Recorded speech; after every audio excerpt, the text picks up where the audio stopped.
사람은 힘들어야 되는구나. 힘들 때 뭔가가 나오지 않나. 그러면 이 책은 좀 힘든 사람이 읽으면 공감이 될까요? 어떤 사람이 읽어야 좋을까요? 힘든 사람이 읽으면 좋긴 하죠. 음. 예를 들면 이제 아침에 일어나기 싫을 때 우리 출근하기 싫고 그럴 때 있잖아요. 그 이야기를 합니다. 마르크스가 아침에 일어나기 싫을 때 잘 생각해봐라. 네가 왜 태어났냐. 네가 태어난 것이 이불을 뒤집고 그렇게 편안하게 자기 위함이냐. 일어나라. 그런 이야기를 하거든요. 그리고 변화 필요하기도 하고 또 변화를 맞이하신 내가 이런 인생의 큰 변화를 겪고 있는데 갑작스러워서 두렵다. 라든지 어떻게 해야 될지 모르겠다. 이런 분들에게 좀 뼈 때리는 조언을 해요. 이 세상이 다 변화하고 있는데 변화가 왜 두렵냐. 이런 이야기를 하기도 하거든요. 이 책 자체가 충고, 지시, 설득, 뼈 때리는 얘기 좀 많이 했는데 근데 이 책이 자기계발서인가요? 철학서인가요? 어떤 책이라고 생각하세요? 이 책은 독자를 상정하고 누군가에게 말해주고 싶은 그런 이야기를 쓴 게 아니라 자기 자신에게 여러 가지 고통들과 또 여러 가지 힘든 일들을 겪었잖아요. 그런 와중에 틈틈이 자기 생각을 기록하면서 이렇게 살아야지. 또는 어떤 것이 바르게 사는 거지? 이런 것들을 계속 끊임없이 스스로에게 이제 물어보거든요. 계속 삶의 본질에 대해서 인생이란 무엇이고 어떻게 살아야 되고 사람들은 어떻게 상대해야 되고 이런 이야기를 합니다. 영상록을 두고 자기계발서 뭐 수십 권 수백 권 읽을 필요 없다. 이 한 권이면 된다. 이렇게 이야기를 하기도 하거든요. 덜 익은 포도, 다 익은 포도, 건포도. 이것은 끊임없는 변화다. 없는 존재로 변하는 것이 아니라 아직 존재하지 않는 것으로 변하는 것이다. 이런 이야기를 11권에서 하기도 하고 또 7권에 보면 변화가 두려운가? 하지만 변화가 없다면 무엇이 존재할 수 있다는 것인가? 자연의 본질에 더 가까운 것은 무엇이란 말인가? 장작을 태우지 않고 그대로 둔 채 뜨거운 물로 목욕할 수 있는가? 음식의 형태를 바꾸지 않은 채 먹을 수 있는가? 변화 없이 중요한 과정이 일어날 수 있는가? 이렇게 이야기를 해요. 네.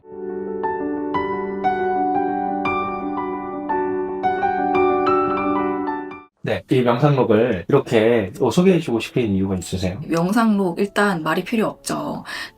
제가 굳이 독자 여러분들을 설득하지 않아도 이미 검증되어 있는 너무나 유명한 고전이고 국내에 그래서 판본이 엄청 많이 나온 걸로 알고 있거든요. 제가 계약을 한 2년 전에 했었는데 계약을 할 때 당시만 해도 이게 판본이 너무 많아서 이게 또 필요할까? 라는 그런 회의가 항상 있었어요. 근데 왜 이 책을 계약을 했냐면 그 명상록의 수많은 판본 중에서 이 책이 2002년에 미국 랜덤하우스에서 초판이 이제 출간이 된 이후에 20년 동안 아마존 부동의 1위였고 150만 부 이상 판매가 되었고 37세 이상 찍었더라고요. 그리고 데일리 필로소피, 스토아 수업 이런 책으로 굉장히 유명한 세계적인 그 자기계발 멘토인 라이언 홀리데이가 서문을 썼고요. 그 서문에서 이런 이야기를 해요. 자기는 명상록을 100번 읽었다. 이 서문을 쓰면서 그런 이야기를 하거든요.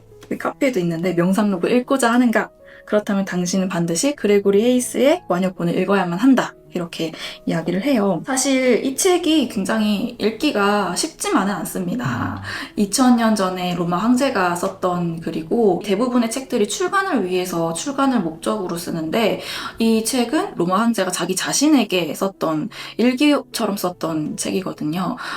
그렇기 때문에 무슨 말을 하는 거지? 이게 무슨 의미지? 라고 생각을 하면서 읽다 보면 약간 미궁으로 빠질 수가 있어요. 그런데 앞부분에 거의 90쪽 가까이를 할애해서 이 그레고리 헤이스 고전학과 교수가 엄청나게 상세하고 또 자세하고 친절하게 설명을 하고 있습니다. 그래서 어려울 수 있는 부분들을 좀 해소해주는 게 있었고 그런 점에서 이 책이 이 시점에 나와야겠다 그런 생각이 들어서 계약을 하게 되었습니다. 지금 그레고리 헤이스의 해제가 있고 라이언 홀리데이의 서문이 있기 때문에 읽어야 된다라고 하셨는데 그 외에 또 이 책을 읽어야 되는 다른 강점이 있다면 뭐가 있을까요?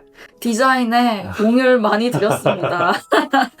네, 제가 사실 지금 나와 있는 명상을 봤을 때 제 마음에 드는 딱 소장하고 싶은 그런 예쁜 표지가 없더라고요. 사실 고전의 경우에 소장을 많이 하시잖아요. 이거를 뭐 대여해서 보실 수도 있지만 이 한 권을 사서 책장에 진열되어 있고 집에 있는 것만으로도 예쁘고 마음이 산뜻해지는 그런 느낌이 들어서 사시는 분들이 있을 텐데 제가 그래서 책 컬렉팅을 많이 하거든요.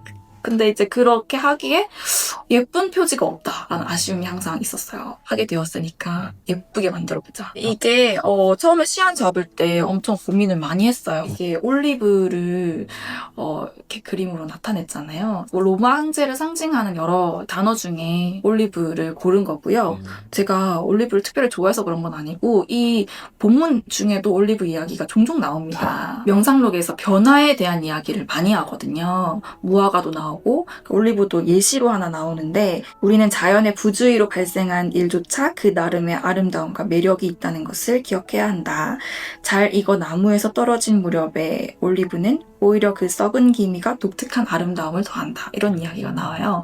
제가 이 책에서 좀 변화에 대한 이야기가 계속 이제 인상 깊게 느껴졌는데 그런 걸 좀 살리고 싶었던 저의 의도도 있었습니다. 그렇군요. 네. 이제 본론으로 들어가서 마르쿠스 아우렐리우스가 누구이며 왜 명상록을 썼는지 한번 말씀 주세요. 마르쿠스 아우렐리우스는 로마 제국의 16대 황제죠. 그리고 이제 오현제라고 하는 그 로마 제국의 황금기를 이끌었던 5명의 황제가 있었습니다. 그 중에 이제 마지막 황제이고요. 신기한 점은 로마 제국의 황제들은 자기 아들이 아닌데도 양자를 들여서 황제로 세우는 일이 자연스러운 일이었다고 하더라고요. 사실 이제 마르쿠스도 자기가 왕이 될 줄 몰랐을 거예요. 그냥 이제 로마 제국의 상류층 가문에서 태어났고 그냥 있었는데 어느 날 눈 떠보니 황제가 된 거예요.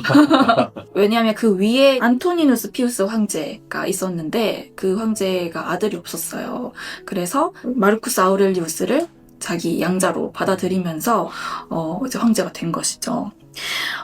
마르쿠스의 삶이 황제로서 막 찬란하고 아름답기만 했느냐 그건 아니고 사실 굉장히 많은 일들이 있었습니다. 계속해서 주변에서 이제 전쟁이 있었기 때문에 자기는 전쟁에도 나가야 되고 또 전염병도 있었고 또 주변 사람들이 많이 죽기도 했고 그런 이제 어려움들을 계속해서 겪거든요. 누군가는 마르쿠스를 보고 로마 제국 황금기를 이끌었던 황제의 삶을 살았다 이렇게 생각하실 수도 있는데 좀 그렇지만은 않은 그늘진 모습도 있는 그런 황제였습니다. 사실 저는 이 책을 읽으면서 지금 우리가 겪고 있는 어려움들을 똑같이 그 황제도 겪었구나 생각이 들었고 이런 우리의 아픔들 똑같은 이런 어려움들을 옛날 사람들도 다 겪었다. 이렇게 이야기를 하거든요. 인간의 그런 고통은 시대와 상관없이 항상 있었구나.